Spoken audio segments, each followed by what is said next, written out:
बसा पाणी घ्या. काय नको तुमचं पाणी बिनी. पप्पा हे तुमचं जावई राहिलं नाही. अगं असं काय झालं सविस्तर सांगशील तर समजेल ना म्हणा. पप्पा यांचा आता अडकतच कशाला, सांग ना काय आहे त्या. पप्पा यांचा बाहेर लफडा चाललाय. फिरवतान पोरीला. काहीतरी गैरसमज झाला हिचा.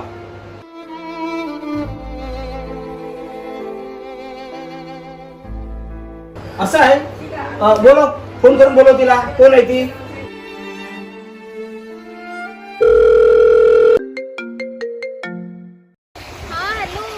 हॅलो परी, कुठे आहेस? तशी असशील तशी साईला घेऊन आमच्या घरी ये. मोठा प्रॉब्लेम झाला, ये पटकन.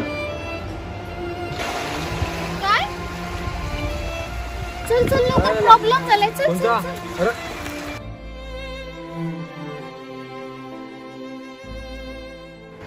भाग्यश्री, हीच कोण होती का गाडीवर बसलेली? हा हीच होती ती. मामा, यांच्या दोघांचं प्रेम आहे. यांची भेट होत नव्हती आणि रागाराग झाली होती, म्हणून भेट घडवासाठी मी तिला गाडीवर घेऊन गेलतो. अगे पोरी, जावई बोलताना खरं आहे का? हो, आमच्या दोघांचा प्रेम आहे ना. आम्ही लगीन पण करणार आहोत न. यो माझ्या भावाशी सारखाच आहे. मामा, ही बोलते ते सगळा खरा आहे. हो ना. आमचा प्रेम होता तो फक्त नरेनलाच माहित होता आणि तुटलेला सुद्धा. एक दिवस मला यानेच याची गाडीवर याचेकडे नेली ना. आमचा प्रेम होता तो परत जुलवून दिला. आमच्या प्रेमामुळे जर तुमचे संसारात जर भांडण होत असेल तर आम्ही तुमची माफी मागतो.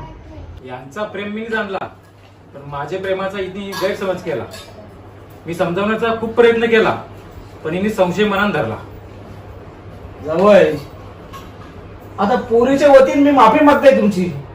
नाही पप्पा, तुम्ही नका माफी मागू. मी सगळ्यांची माफी मागते. माझ्या गैरसमजामुळे सगळ्यांना त्रास झाला.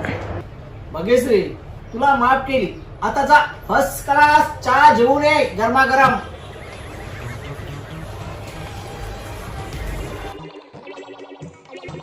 नरेन, ए नरेन, बोल बोल.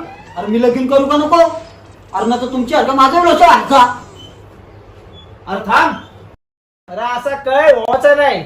चहा घ्या, चहा आलाय. ए, चहा घे. अरे मी काय तो चहा देऊ नको, पहिले एक सेल्फी घ्या. सेल्फी हा, घ्या घ्या घ्या घ्या. गैरसमज हा भयानक प्रकार आहे. एखाद्या गोष्टीची शहानिशा न करता मनात रुजलेला गैरसमज हा एखाद्या व्यक्तीच्या जीवनाला घातक आहे. म्हणून सर्व बाजू बघा, नंतर आरोप करा, नाहीतर असा लवलोचा होतो. लव कुणाचे आणि भांडणे कुणाची, म्हणून गैरसमज करून घेऊ नका. गैरसमज करून घेऊ नका.